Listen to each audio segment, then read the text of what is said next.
নমস্কার, দেখছেন কলকাতা টিভি, সঙ্গে রয়েছে অনন্যা। শুরু করছি গুড মর্নিং কলকাতা। নিজের গড়েই ধরাশায়ী শুভেন্দু। কন্টাই সমবায় সমিতির নির্বাচনেও সবুজ ঝড়। কেন্দ্রীয় বাহিনী দিয়ে ভোট করিয়ে হোয়াইট ওয়াশ বিজেপির। বিধানসভা লোকসভা ভোটের পর এবার সমবায় সমিতির ভোটেও কেন্দ্রীয় বাহিনী। বিক্ষিপ্ত অশান্তির মধ্যেই সম্পন্ন ভোটে অপ্রতিরোধ্য তৃণমূল, ধরাশায়ী বিজেপি। সমবায় সমিতির ভোটেও কেন্দ্রীয় বাহিনী। বিক্ষিপ্ত অশান্তির মধ্যে ভোট গ্রহণ সম্পন্ন। সমবায় সমিতির নির্বাচনকে কেন্দ্র করে পূর্ব মেদিনীপুরের রামনগরে বিক্ষিপ্ত অশান্তি। হাতাহাতিতে জড়ায় তৃণমূল বিজেপি। ভোটদানে বাধা দেওয়ার অভিযোগ শাসক দলের বিরুদ্ধে। প্রতিবাদে বেশ কিছুক্ষণ পথ অবরোধ করে বিজেপি, যদিও সমস্ত অভিযোগ অস্বীকার করে তৃণমূল। 2022 সালের 4 ফেব্রুয়ারি কন্টাই সমবায় সমিতির পুরনো বোর্ডের মেয়াদ শেষ হলেও বিভিন্ন কারণে ভোট হয়নি। শেষ পর্যন্ত আদালতের নির্দেশে জট কাটে। ভোটে অশান্তি আটকাতে কেন্দ্রীয় বাহিনী দিয়ে ভোট করানোর নির্দেশ দেয় সুপ্রিম কোর্ট। প্রতিটি ভোট গ্রহণ কেন্দ্রে 15 জন কেন্দ্রীয় বাহিনী নিয়োগ করা হয়। তারপরেও অশান্তি আটকাতে ব্যর্থ কেন্দ্রীয় বাহিনী। ভুয়ো ভোটার থেকে শুরু করে ভোট দিতে বাধা দেওয়ার অভিযোগ বিজেপির। অভিযোগ অস্বীকার শাসক দলের। ঘটনা কিছু ঘটছে, একবারে জুডিশিয়ারিকে আমি ধন্যবাদ দিই। জুডিশিয়ারির আশীর্বাদ, শুভেচ্ছায়, তাদের ডাইরেক্ট ইন্টারফিয়ারেন্সে এই মানে প্রথম এই ব্যাংক 42-43 সালে তৈরি হওয়ার পরে, 1942-43 তৈরি হওয়ার পরে মানুষ স্বতঃস্ফূর্তভাবে ভোট দিতে পারছে। কোনো কোনো জায়গায় বিক্ষিপ্ত ঘটনা কিছু ঘটেছে, মারধর করছে, করছে। গোটাটাই তো লুট হতো। মিউনিসিপ্যালিটিতে লুট করেছে, বিধানসভায় লুট করেছে, লোকসভায় লুট করেছে, এবারে পারল না। এই আর কি। আমাদের কিছু ছেলেকে ওরা ইচ্ছাকৃতভাবে একটা উত্তেজনা ছড়াবার জন্য দিয়েছিল। তার জন্যে আমাদের লোকেরা তাকে প্রতিবাদ করতে ওরা একটা লালু পুলের কাছে পথ অবরোধ করেছিল 4-5 মিনিট। আমরা তা পথ অবরোধ তুলে দিয়েছি। ভোটাররা এসছে, ওরা বুঝতে পেরে গেছে যে রামনগরে এখনও পর্যন্ত যদি ভোট কাউন্টিং হয় আমাদের প্রার্থী থেকে ওদের প্রার্থী 1,500 ভোটে পিছিয়ে আছে। তো তাই আমাদের আর কোথাও কোনো বিক্ষিপ্ত ঘটনা ঘটেছে বলে আমার কাছে খবর নেই। তবুও আমি চাই যে শান্তিপূর্ণ ভোট হোক। কন্টাই সমবায় সমিতির নির্বাচনে 2834 জন ভোট দান করেন। তৃণমূল কংগ্রেসের 11 জন প্রার্থী প্রতিদ্বন্দ্বিতা করেন। নমিনেশন জমা দেন 43 জন। রাজ্যের প্রধান বিরোধী দল বিজেপি 11 জন প্রার্থীই দিতে পারেনি। এমনকি কোনো বুথে পোলিং এজেন্টও দিতে পারেনি গেরুয়া শিবির। তবে এই প্রথমবার রাজ্য সমবায় সমিতির নির্বাচনে আধা সামরিক বাহিনী ও সিসি ক্যামেরার মাধ্যমে ভোট অনুষ্ঠিত হলো। সমবায় সমিতির নির্বাচনে রবিবার ভোট দেননি রাজ্যের বিরোধী দলনেতা শুভেন্দু অধিকারী। ব্যস্ততার কারণে ভোট দিতে যেতে পারেননি বলে সাফাই দিব্যেন্দু অধিকারীর। কলকাতা টিভি।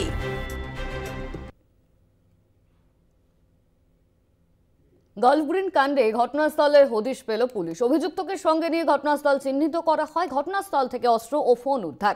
পুলিশ সূত্রে খবর, রিজেন্ট পার্কের ফ্ল্যাটে খুন করে দেহ 3 টুকরো করে রঙের বস্তায় ভরা হয়।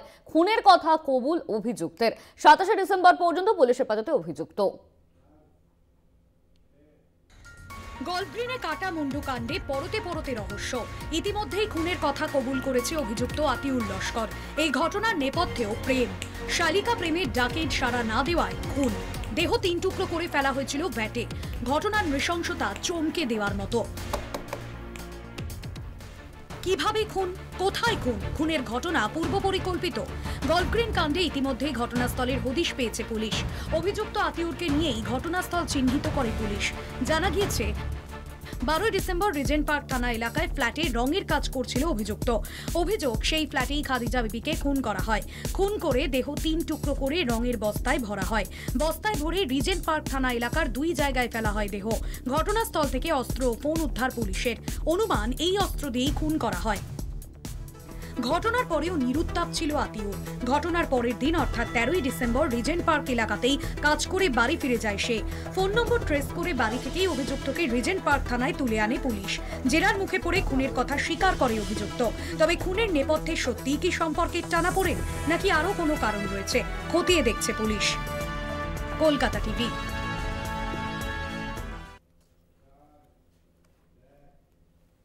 আধার, ভোটার প্যান কার্ডের নথি জাল করে অনায়াসে তৈরি হয়ে যেতে পারে নকল পাসপোর্ট। এবার বাংলায় জাল পাসপোর্ট তৈরির চক্রের পর্দা ফাঁস। মোটা টাকার বিনিময়ে সেই পাসপোর্ট চলে যেত বাংলাদেশি অনুপ্রবেশকারীদের হাতে। এই ঘটনায় কলকাতা পুলিশের হাতে গ্রেপ্তার 3। ভুয়ো পাসপোর্ট পৌঁছে যেত বাংলাদেশি অনুপ্রবেশকারীদের কাছে। ইতিমধ্যেই এই ঘটনাকে কেন্দ্র করে গ্রেপ্তার করা হয়েছে 3 জনকে। এই ঘটনায় গ্রেপ্তার 3 বাংলায় জাল পাসপোর্ট তৈরির চক্রের পর্দা ফাঁস।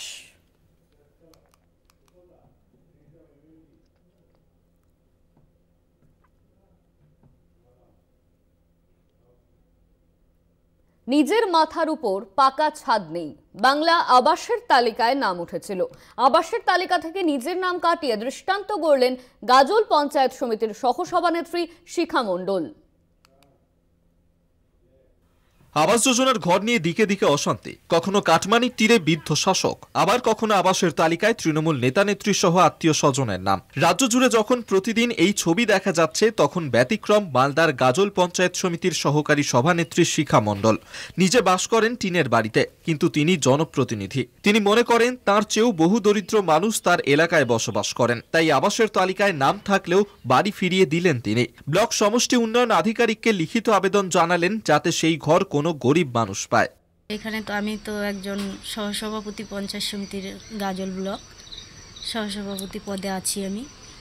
তো আমি ঘরটি নেইনি, স্বেচ্ছায় ছেড়ে দিলাম যে আমার থেকে যে গরিব আছে আমার এইখানে, যেখানে আমি জনপ্রতিনিধি হয়ে এসেছি, সেখানে যেহেতু আমার থেকে গরিব আছে, তারা যদি ঘরগুলো পেতো আমার বদল, তো আমি ভালো হতো আমার পক্ষে। গাজল পঞ্চায়েত সমিতির সহকারী সভানেত্রীর সিদ্ধান্তে আপ্লুত শাসক নেতৃত্ব। এটা তো একটা দৃষ্টান্ত। তৃণমূল কংগ্রেস ত্যাগ তিতিক্ষার দল, জননেত্রী মমতা বন্দ্যোপাধ্যায় তৃণমূল কংগ্রেসকে কর্মীদেরকে শিখিয়েছেন আগে মানুষকে দিয়ে তারপরে নিজেরটা চিন্তা করতে হবে, আগে মানুষকে ভালোবাসতে হবে। এই ঘটনা নিয়ে শুরু হয়েছে রাজনৈতিক চাপানুতর। বিজেপির দাবি গাজলের ঘটনা আইওয়াস মাত্র। এখন সারা পশ্চিমবঙ্গের পরিস্থিতি যা হয়েছে, সেখানে মানুষের বিক্ষোভ এবং সংবাদ মাধ্যম যেভাবে জিনিসগুলো বাইরে আসছে, স্বাভাবিকভাবে তারা তাদের নাম বাদ দিচ্ছেন এবং সেটা ঘোষণা করছেন যে আমরা নাম বাদ দিয়ে দিলাম, এবং সেখানে একটা মহত্ব দেখাতে চাইছেন তারা। এটা আসলে কিছু নয়, এটা কেবলমাত্র একটা আইওয়াস। যে সময় আবাসের ঘর নিয়ে চারদিকে দুর্নীতির অভিযোগ গরিব মানুষ প্রশাসনের কাছে হতে দিচ্ছেন, সেই সময় পঞ্চায়েত সমিতির সহকারী সভানেত্রীর ভাবনাকে কুর্নিশ জানাচ্ছেন সরকারি কর্তারাও। মালদা থেকে সব্যসাচী মণ্ডলের রিপোর্ট, কলকাতা টিভি। আরজিকর নিয়ে সোদপুরে ফের মিছিলে নির্যাতিতার বাবা মা। সন্দীপ ঘোষ অভিজিৎ মণ্ডলের জামিনের পরে শুভেন্দুর সঙ্গে কথা পরিবারের। সিবিআই এর উপর এখনই আস্থা হারাচ্ছেন না নির্যাতিতার পরিবার।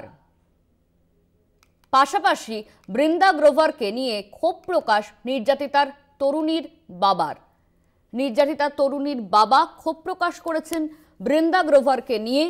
আমরা জানি নির্যাতিতাকে নিয়ে যে লড়াই চলছিল, সেখান থেকে সরে দাঁড়িয়েছেন আইনজীবী বৃন্দা গ্রোভার, আর সেই নিয়েই ক্ষোভ প্রকাশ করেছেন নির্যাতিতার বাবা। 4-5 জন বিজেপির যারা আছেন, ও তারা প্রথম দিন থেকেই আমাদের সঙ্গে ছিলেন, যেমন কৌস্তব বাগচি, অগ্নিমিত্র পল এবং সজল ঘোষ। এরা টালা থানার সামনে বহু চেষ্টা করেছিল আমার মেয়ের দ্বিতীয় পোস্টমর্টম যাতে করা যায়। তখন তো আইনগত ব্যবস্থা নেওয়ার মতো ব্যবস্থা ছিল না অত রাত্রিবেলা, এবং যেভাবে যতটা হয় পুলিশকে বলে করে চেষ্টা করেছিল, কিন্তু কিছু ব্যবস্থা করতে পারে। সিবিআই হচ্ছে আমাদের দেশের সবচেয়ে বড় তদন্তকারী সংস্থা। আশা করব তারা ঠিকঠাক মতো আরো ভালো কাজ করে তা ঠিক করে সাপ্লিমেন্টারি চার্জশিটটা দেবে। উনি বিষয়টাকে, আমাদের এখন যা ধারণা হয়েছে, উনি বিষয়টাকে পুরো জানতেন, আমাদের উপর একটা, ওনাদের উপর একটা চাপ সৃষ্টি হবে, সেই কারণেই মামলা ছেড়ে দিয়ে চলে গেছে। আরজিকর নিয়ে ফের ডোরিনা ক্রসিং এর মঞ্চ করতে চেয়ে অনুমতি চাইলেও ডক্টর সংগঠন। 17 ডিসেম্বর থেকে 26 ডিসেম্বর অবধি মঞ্চ করার অনুমতি। কলকাতা পুলিশ কমিশনারের কাছে অনুমতি ডক্টরদের।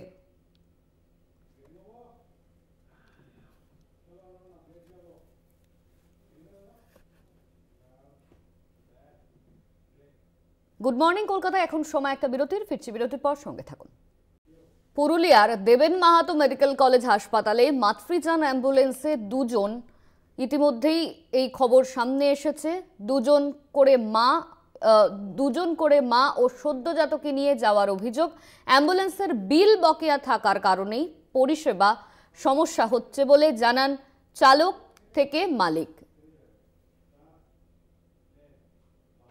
প্রশ্নের মুখে মাতৃযান অ্যাম্বুলেন্স পরিষেবা, বিল বকেয়া থাকায় সমস্যায় পরিষেবা। সরকারি হাসপাতালে বকেয়া অ্যাম্বুলেন্সের বিল, তাই একটা অ্যাম্বুলেন্সে দুজন করে মা ও সদ্যজাতকে নিয়ে যাওয়ার অভিযোগ দেবেন মাহাতো মেডিকেল কলেজ হাসপাতালে। একটা অ্যাম্বুলেন্সে একজনকে নিয়ে যাওয়ার দাবি রোগীর আত্মীয়ের। একটা গাড়ি বাচ্চা জবার দুধ খাবে, গাড়ি ডাল করে দুধ খাওয়াতে হবে, বাচ্চারা সুবিধা হলে মানব। হাসপাতালে বর্তমানে 26টি মাতৃযান ও বেশ কয়েকটি 102 অ্যাম্বুলেন্স রয়েছে, কিন্তু তারপরেও রোগীরা ঠিকমতো পরিষেবা পাচ্ছেন না বলে অভিযোগ রোগীর আত্মীয়দের। অন্যদিকে এক অ্যাম্বুলেন্স চালকের বক্তব্য, 1 বছর ধরে বিল ও বেতন পাননি তারা। বর্তমানে পরিষেবা ভালো চলছে না বলে স্বীকার করে নিয়েছেন অ্যাম্বুলেন্স চালক। 12 মাস থেকে বিল পাইনি, বেতনও পাইনি, পরিষেবা ভালো চলছে না এখন। দেবেন মাহাতো গভর্নমেন্ট মেডিকেল কলেজ হাসপাতালের মাতৃযান মালিক সংঘের নেতৃত্বের দাবি, তারা 1 বছর ধরে বকেয়া বিল পাচ্ছে না, তার ফলে পরিষেবা দিতে সাময়িকভাবেই সমস্যা হচ্ছে। 100% পরিষেবা দিয়ে আসছি, কিন্তু বিলটা আমরা পাইনি বলে আমাদের একটা সমস্যা হচ্ছে, যার জন্য আমরা বলেছি একটা এমএসবি স্যারের সঙ্গে একটা ডেপুটেশন বা আলোচনায় বসবো। কতদিন বাকি আছে বিল আপনার? বিল আমাদের 1 বছর পেরিয়ে গেছে, বিল বাকি আছে। অভিযোগ অস্বীকার হাসপাতাল কর্তৃপক্ষের। যদিও মেডিকেল কলেজ হাসপাতালের এমএসবিপি জানান অ্যাম্বুলেন্স চালকদের কোনো বিল বাকি নেই, তারা নির্দিষ্ট সময় মেনে বিল জমা দেয়নি বলেই বিল দেওয়া হয়নি। তবে অভিযোগ পেলে কড়া ব্যবস্থা নেওয়ার আশ্বাস দেন তিনি। বিরুদ্ধে আপনারা আমার কাছে নির্দিষ্টভাবে জানান, আমিও ম্যাটারটা খোঁজ নিয়ে এখনই দেখে নিচ্ছি। বিল পাইনি মানে দুটো জিনিস, বিল পাইনি মানে বিল থাকলে তো তার বিল দেবো, বিল দেয়নি জমা।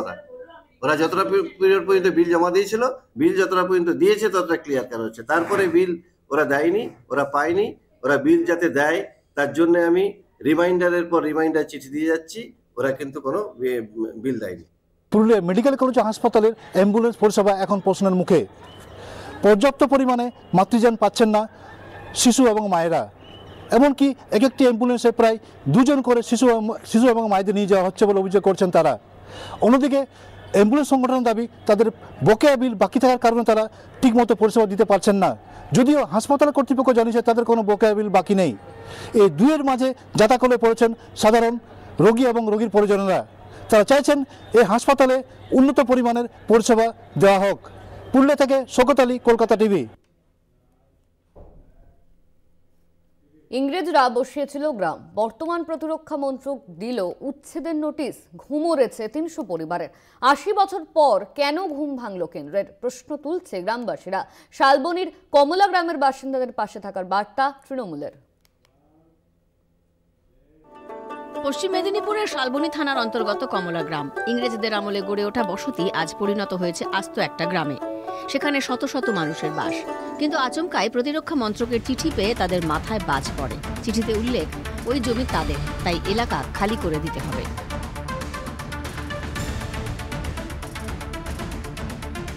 1940 সালের আগে ওই এলাকায় ইংরেজদের এয়ারপোর্ট ছিল। এয়ারপোর্টের পাশেই গড়ে উঠেছিল বসতি। জঙ্গলমহলের ওই এলাকায় এই মুহূর্তে 3 শতাধিক পরিবারের বসবাস, যাদের বেশিরভাগটাই তপশিলি জাতি সম্প্রদায় ও কৃষক পরিবার। নিম্ন মধ্যবিত্ত অধিকাংশ পরিবারই চাষবাস ও দিনমজুরের কাজ করে দিন যাপন করেন। ইংরেজরা দেশ ছাড়ার পর তাদের পরিত্যক্ত এয়ারপোর্টের জমিতে তৈরি হয়েছে টাকশাল, তার পাশেই তৈরি হয়েছে কোবরা বাহিনীর প্রশিক্ষণ ক্যাম্প। আরও কিছুটা দূরে একাধিক ফ্যাক্টরি গড়ে উঠেছে, যার কারণে বহু বছর ধরে তৈরি হওয়া কমলা গ্রামের বাসিন্দাদের আর্থিক সুদিন ফিরতে শুরু করেছিল। এই আবহে 300 পরিবারকে উচ্ছেদের নোটিশ দিল দেশের প্রতিরক্ষা মন্ত্রক। নোটিশ পেয়ে মাথায় হাত গ্রামবাসীদের। গ্রামের একটা আমাদের উদ্বেগ যে রাতের ঘুম কেড়ে নিচ্ছে, সবাই কোথায় যাব, কি ব্যাপার, কেন নিয়ে দিয়েছে, অথচ এটা আমাদের নিজস্ব জায়গা, পৈতৃক ভিটে, আমরা দেশ স্বাধীনের আগে থেকে এখানেই আছি। হঠাৎ কেন্দ্র সরকার আজকে 80 বছর পর তাদের ঘুম ভাঙলো কেন? জায়গা তো রয়েছে, রাজ্য সরকারের সাথে পরামর্শ করলে, দিদির সাথে পরামর্শ, একটা গ্রামকে উচ্ছেদ করার মানসিকতা কি? আমরা তো আর বিদেশি নই বা কোনো পূর্ববঙ্গ পাকিস্তানি এগুলো নই। 2022 সালে চিঠি আসার পর স্থানীয় বাসিন্দারা জেলা প্রশাসনের হাত ধরে কলকাতায় গিয়ে প্রতিরক্ষা মন্ত্রকের দপ্তরে নিজেদের কাগজপত্র ও বৈধতার জিনিসপত্র দেখিয়েছিলেন। তারপর বিষয়টা থেমে গেলেও সম্প্রতি ডিসেম্বরের শুরুতে ফের নোটিশ যায়। নোটিশে আগামী 15 দিনের মধ্যে ওই বাড়ি খালি করার নির্দেশ দেওয়া হয়। খবর পেয়ে সেখানে হাজির হন মেদিনীপুরের বিধায়ক সুজয় হাজরা। গ্রামবাসীদের নিশ্চিন্তে থাকার আশ্বাস দেন তিনি।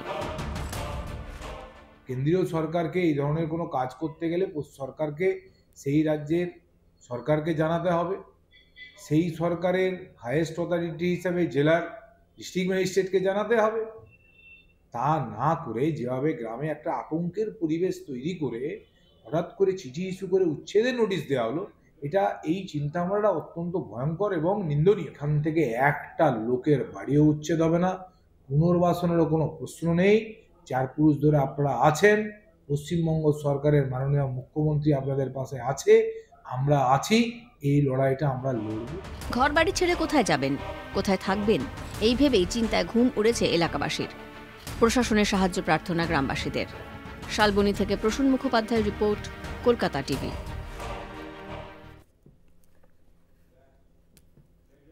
Good morning Kolkata. এখন সময় আরও একটা বিরতির। ফিরছি বিরতির পর, সঙ্গে থাকুন। আজ ভারতীয় সেনার বিজয় দিবস। ভারত পাকিস্তানের যুদ্ধ জয় 53 বছর। যুদ্ধ জয়ের 53 বছরে সেজে উঠেছে কলকাতার ফোর্ট উইলিয়াম চত্বর। বিজয় দিবস উপলক্ষে ফোর্ট উইলিয়ামে বাংলাদেশের 9 প্রতিনিধি দল। বাংলাদেশের প্রতিনিধি দলের সঙ্গে ভারতীয় সাংবাদিকদের সঙ্গে কথোপকথনে নিষেধাজ্ঞা বিদেশ মন্ত্রক ও প্রতিরক্ষা মন্ত্রকের। ইতিমধ্যেই নিষেধাজ্ঞা জারি করা হয়েছে। বাংলাদেশের প্রতিনিধি দলের সঙ্গে ভারতীয় সাংবাদিকদের কথোপকথন নিষেধাজ্ঞা জারি করা হয়েছে বিদেশ মন্ত্রক ও প্রতিরক্ষা মন্ত্রকের তরফে। কলকাতা ফোর্ট উইলিয়াম সেজে উঠেছে, সেই ছবি আপনাদের দেখাচ্ছি। অন্যদিকে যে খবর সামনে এসেছে, বাংলাদেশের থেকে যে সমস্ত প্রতিনিধিরা এসেছেন তাদের সঙ্গে ভারতীয় সাংবাদিকদের কথোপকথনে নিষেধাজ্ঞা জারি করা হয়েছে। ভারত পাকিস্তানের যুদ্ধ জয়ের 53 বছর।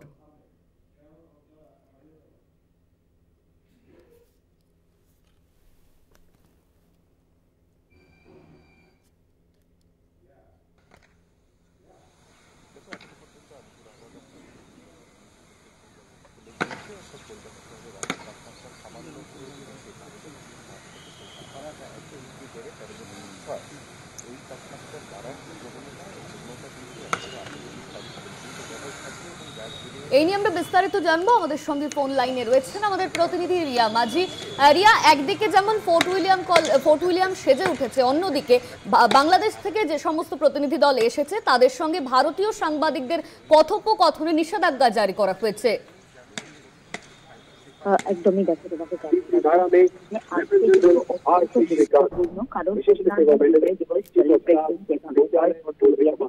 এবারের যে সেলিব্রেশন সেটা কিন্তু অত্যন্ত তাৎপর্যপূর্ণ, সেটা বলাই বাহুল্য। কারণ সম্প্রতি বাংলাদেশে যে ঘটনা বা যা সমস্যার সম্মুখীন হতে হচ্ছে বা যা যেসব ইস্যু তৈরি হয়েছে, সেই জায়গা থেকে দাঁড়িয়ে কিন্তু বাংলাদেশের ডেলিগেশন বা ভারতে আসা এবং কলকাতার ফোর্ট উইলিয়ামে আসা, সেটা ঘিরেই কিন্তু একটা অনিশ্চয়তা তৈরি হয়েছিল।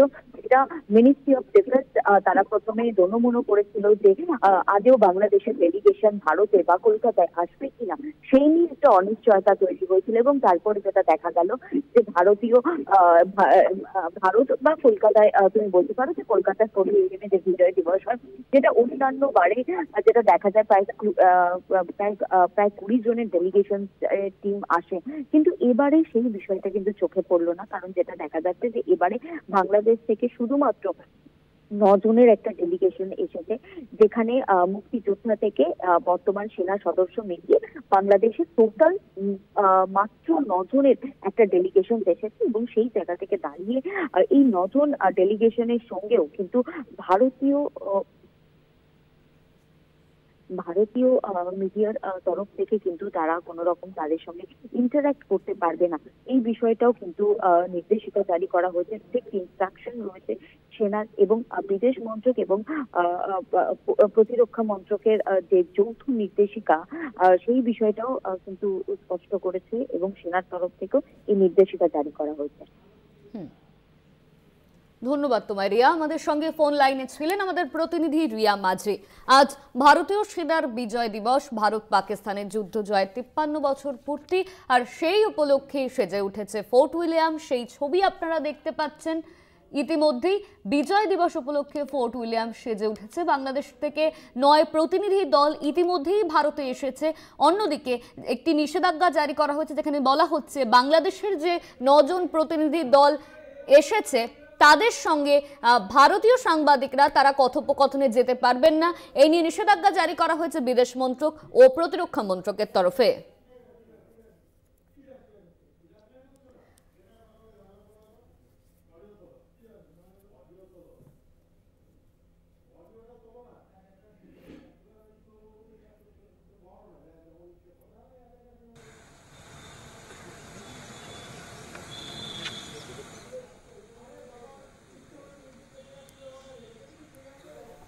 ইতিমধ্যেই আজকে যে বিষয় যে বাংলাদেশের যুদ্ধের 53 বছর পূর্তি, সেই পূর্তি উপলক্ষে কিন্তু ফোর্ট উইলিয়াম সেজে উঠেছে। সেই ছবি আপনারা দেখতে পাচ্ছেন।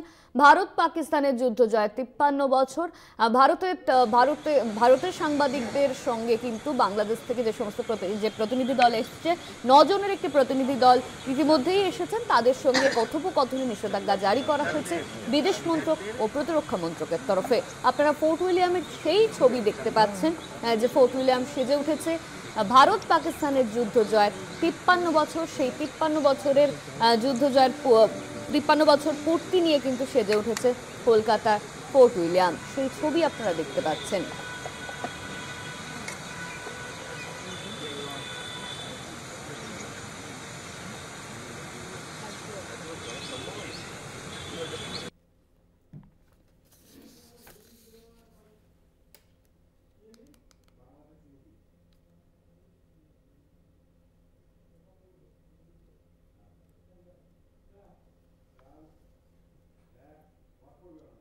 বাংলাদেশে হিন্দু মন্দির আক্রমণের ঘটনায় গ্রেপ্তার 4। বাংলাদেশের সুনামগঞ্জ জেলার ঘটনা। চলতি মাসের প্রথম দিকে সুনামগঞ্জ জেলায় সাম্প্রদায়িক সংঘর্ষের ঘটনা ঘটে। তখন পুলিশ মামলা করলেও গ্রেপ্তার হয়নি কেউ।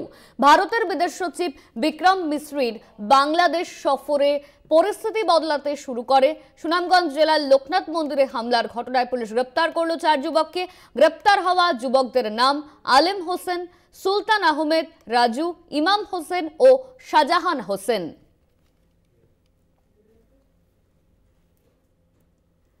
বাংলাদেশে হিন্দু মন্দিরে আক্রমণের ঘটনায় গ্রেপ্তার করা হয়েছে 4 জনকে। বাংলাদেশের সুনামগঞ্জ জেলার ঘটনা। বাংলাদেশে শনিবার পর্যন্ত 88টি মামলা রুজু করা হয়েছে।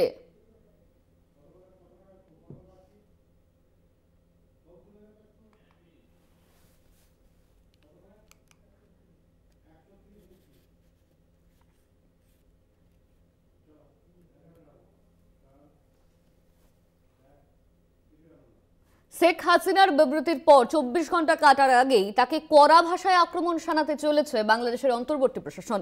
তার জামানায় হাসিনা একাধিক উচ্চপদস্থকে গুম করেছিলেন। অন্তর্বর্তী প্রশাসনের প্রধান উপদেষ্টা মোহাম্মদ ইউনূসের কাছে জমা পড়া এক রিপোর্টে এমনই দাবি করা হয়েছে। নাম না করে বাংলাদেশের বিজয় দিবস নিয়ে হাসিনা নাম না করে অন্তর্বর্তী প্রশাসনকে বিদবার পর পাল্টা তার বিরুদ্ধে সত্য উদ্ঘাটন কমিটির রিপোর্টই এখন হাতিয়ার হয়েছে মোহাম্মদ ইউনূসের।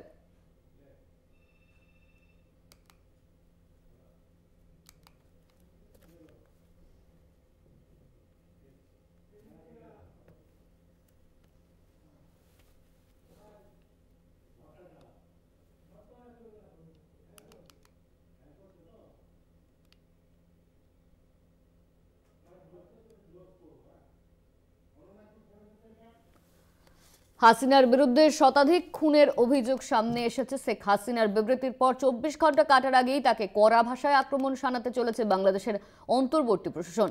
তার জামানায় হাসিনা একাধিক উচ্চপদস্থকে গুম করেছিলেন। অন্তর্বর্তী প্রশাসনের প্রধান উপদেষ্টা মোহাম্মদ ইউনূসের কাছে জমা পড়া এক রিপোর্টে এমনই দাবি করা হয়েছে। নাম না করে বাংলাদেশের বিজয় দিবস নিয়ে হাসিনা নাম না করে অন্তর্বর্তী প্রশাসনকে বিদবার পর পাল্টা তার বিরুদ্ধে সত্য উদ্ঘাটন কমিটির রিপোর্টই এখন হাতিয়ার হয়েছে মোহাম্মদ ইউনূসের।